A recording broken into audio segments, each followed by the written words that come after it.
बच्चों की तरबियत के लिए कुछ देखेंगे और उसके बाद हम रोज़े के मतलब भी देखेंगे, क्योंकि कल हमारा पहला रोज़ा शुरू है, जिसकी वसीला हम बच्चों को भी दिखाना, समझाना और कलाम मुक़द्दस जो है वो हमें बच्चों की तरबियत के लिए सिखाता है। तो सुलेमान की तरफ देखते हैं।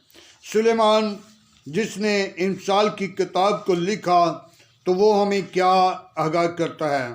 तो आइए हम इंसाल की किताब 5 बाब उसकी पहली आयत से 7वीं आयत तक पढ़ेंगे।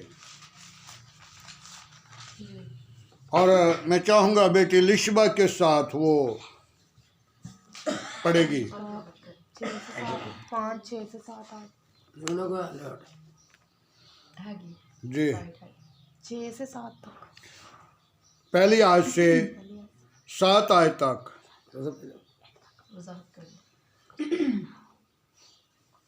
हमारे लिए आज की खूबसूरत तिलावत कलाम मुक़द्दस में से इंसाल की इंजील उसका 5 बाब उसकी पहली आयत से यूं बयान है।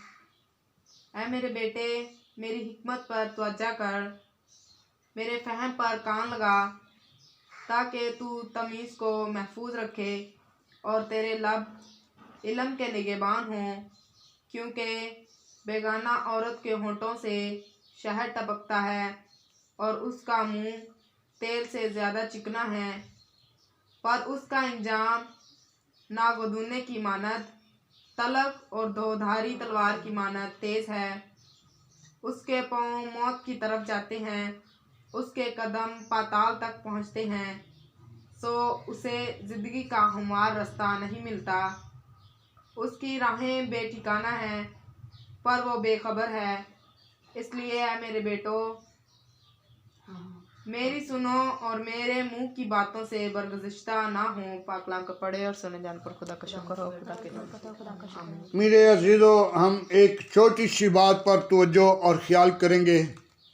7वीं आयत पर फिर गौर करेंगे, या पहली आयत पर गौर करेंगे या 7वीं आयत पर थोड़ा सा गौर करेंगे, ताकि खुदावंद का बंदा सुलेमान हमें क्या समझा रहा है। जी, 7वीं आयत को हम देखते हैं। इसलिए ऐ मेरे बेटो, मेरी सुनो और मेरे मुंह की बातों से बरगज़िश्ता ना हो। ऐ मेरे बेटो, मेरी बात को क्या करो, सुनो। बेटे जो हैं वो अपने बड़ों की बातों को सुनकर अपनी जिंदगी के अंदर रख लेते हैं। तो जब बड़े और लोगों की बात को नहीं सुनते, उस इल्म को अपनी जिंदगी के अंदर नहीं रखते, तो वो लोग क्या करते हैं, बरकत हासिल नहीं करते। तो आज हमें चाहिए कि हम अपनी जिंदगी के ऊपर ख्याल करें, गौर करें, ताकि हमें खुदा का कलाम सुलेमान की मार्फत हमें ये हदायत की जाती है।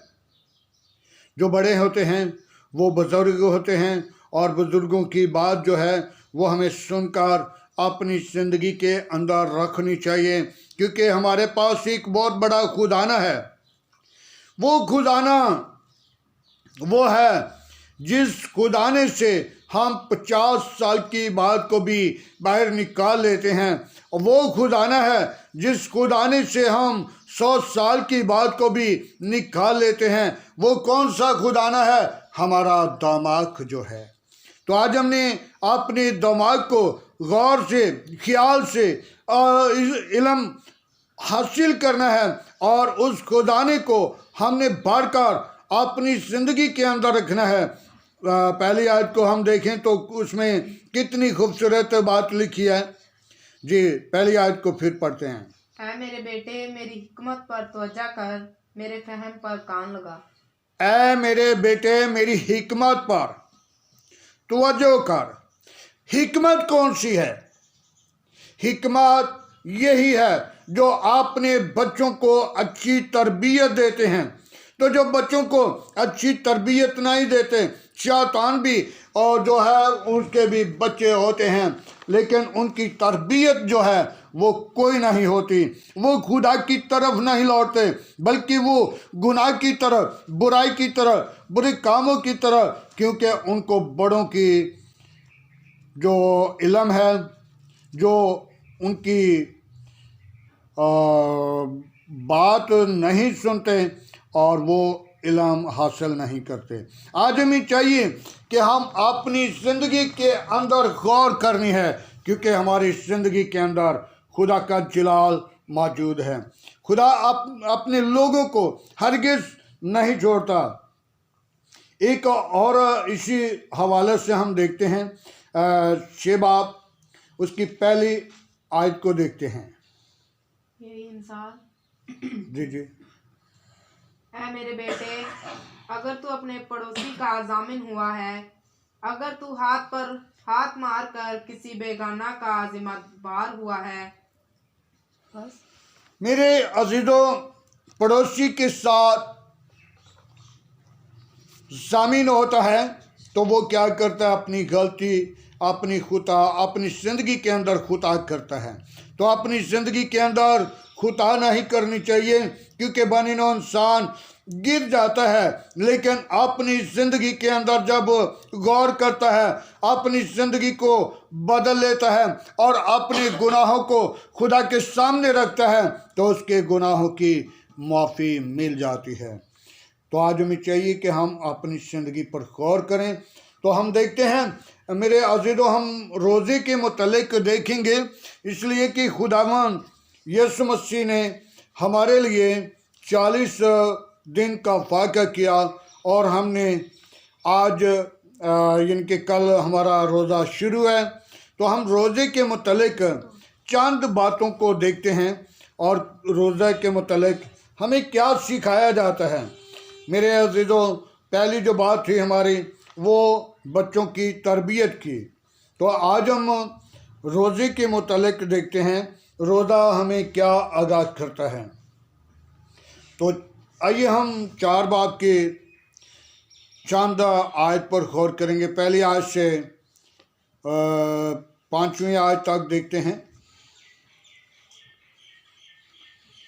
जी, लिशबा के साथ इंसान की इंसान 4 ना ना ना मत्ती 4 बाब।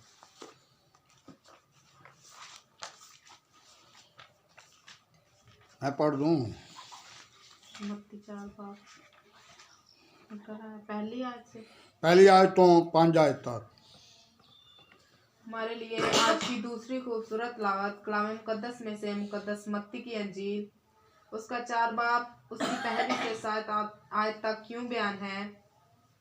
उस वक्त रूह यीशु को जंगल में ले गया ताकि अबलीस से आजमाया जाए, और 40 दिन और 40 रात फाका करके आखिर को उसे भूख लगी, और आजमाने वाले ने पास आकर उससे कहा, अगर तू खुदा का बेटा है तो फरमा कि ये पत्थर रोटियां बन जाए। उसने जवाब में कहा, लिखा है कि आदमी सिर्फ रोटी ही से जीता ना रहेगा, बल्कि हर बात से जो खुदा के मुंह से निकलती है। तब अबलीस उसे मुकद्दस शहर में ले गया और हैकल के किंगरे